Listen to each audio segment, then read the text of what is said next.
आजपासून राज्याच्या अर्थसंकल्पीय अधिवेशनाला सुरुवात होणार आहे। कोकाटे आणि मुंडेंच्या राजीनाम्यावर विरोधक आक्रमक होण्याची शक्यता आहे। पीए आणि ओएसडींच्या मुद्द्यावर विरोधक आक्रमक होण्याची शक्यताही वर्तवली जाते। महिला सुरक्षेच्या मुद्द्यावर विरोधक सरकारला जाब विचारणार आहेत। कृष्णा सोनरवाडकर आमचे प्रतिनिधी आमच्या सोबत आहेत। अधिक माहिती जाणून घेणार आहोत। कृष्णा, आपल्याला माहितीच आहे की डिसेंबरमध्ये झालेलं हिवाळी अधिवेशन हे सुद्धा गाजलेलं होतं। विरोधकांनी मुद्दे लावून धरलेले होते, मात्र सोबतच सुरेश धस यांनी वाल्मिक कराडचा मुद्दा समोर आणत धनंजय मुंडेंच्या राजीनाम्याची मागणी सुद्धा त्यावेळेला केलेली होती।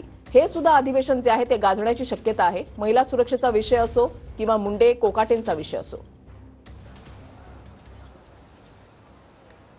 वृषाली, आपण पाहतो की अर्थसंकल्पीय अधिवेशनाचा आज पहिला दिवस आहे आणि आज राज्यपालांचं अभिभाषण 11 वाजता सुरू होणार आहे। मात्र त्यानंतर कुठले मुद्दे प्रामुख्याने घेतले जातात हे पाहणं महत्त्वाचं असणार आहे। सगळ्यात महत्त्वाचं विरोधकांची भूमिका यावेळेला काय असते हे पाहणं अत्यंत महत्त्वाचं असणार आहे, कारण हिवाळी अधिवेशनामध्ये ज्या पद्धतीचे मुद्दे उपस्थित करण्यात आले आणि बीडमधील संतोष देशमुख हत्या प्रकरणामध्ये जशा पद्धतीनं आरोप करण्यात आले आणि वाल्मिक कराड यांच्यावरती आरोप करत धनंजय मुंडे यांच्या राजीनाम्याची मागणी तेव्हा सुद्धा जोर धरू लागलेली होती। मात्र मधल्या काळामध्ये सीआयडीने आपला तपास पूर्ण केलेला आहे आणि वाल्मिक कराडच मुख्य सूत्रधार असल्याचं सांगितलेलं आहे। त्यामुळे या अधिवेशनात सुद्धा तो मुद्दा पुन्हा एकदा लावून धरला जातो का हे पाहणं महत्त्वाचं असणार आहे। त्याचबरोबर माणिकराव कोकाटे यांच्या राजीनाम्याची जी काही चर्चा होती, कोर्टानं जो काही निर्णय दिलेला होता त्यानंतर राजीनामा घेण्यात आलेला नाही, तो सुद्धा मुद्दा पुन्हा एकदा या अधिवेशनामध्ये उपस्थित केला जाऊ शकतो। आणि धनंजय मुंडे यांच्या राजीनाम्याबाबत अजून सुद्धा विरोधकांची जी काही भूमिका आहे ती सुद्धा या अधिवेशनामध्ये पाहायला मिळू शकते।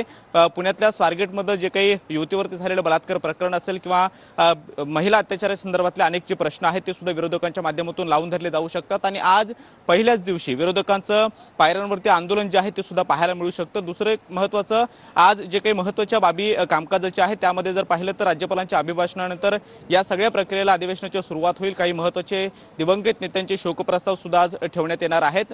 भारताचे माजी पंतप्रधान दिवंगत नेते मनमोहन सिंग यांचा सुद्धा शोकप्रस्ताव जो आहे तो दोन्ही सभागृहाच्या पटलावरती ठेवण्यात येईल आणि त्यानंतर त्यांना श्रद्धांजली अर्पण केले जाईल। त्याचबरोबर काही महत्त्वाची कामं जी आहेत ती आजपासून सुरू होतील। तालिका सभापती निवडण्याचं काम सुद्धा आज जाहीर केलं जाईल आणि राज्यपालांच्या अभिभाषणानंतर हे सगळं काम जे आहे ते आज दुपारपर्यंत चालू राहणार आहे। मात्र या अधिवेशनामध्ये, हिवाळी अधिवेशनामध्ये उपस्थित करण्यात आलेले मुद्दे जे आहेत, त्याचबरोबर जे काही कथितपणे कृषी विभागामध्ये झालेला घोटाळा असेल किंवा महिला अत्याचारांसंदर्भातले जे काही प्रश्न असतील आणि सगळ्यात महत्त्वाचं हिवाळी अधिवेशनामध्ये संतोष देशमुख यांच्या हत्येच्या प्रकरणामध्ये ज्या पद्धतीने आरोप झाले आणि राजीनाम्याची मागणी धनंजय मुंडे यांच्या जोर धरू लागली, तोच मुद्दा मागच्या 2-3 महिन्यामध्ये प्रामुख्याने उपस्थित केला जातोय। हे सगळे मुद्दे जे आहेत ते या अर्थसंकल्पीय अधिवेशनामध्ये पाहायला मिळणार आहेत। 10 तारखेला अर्थसंकल्प सादर होणार आहे, मात्र मधल्या काळामध्ये काय काय घडामोडी घडतात हे पाहणं महत्त्वाचं असणार आहे। नक्कीच, धन्यवाद कृष्णा दिलेल्या सविस्तर माहितीसाठी।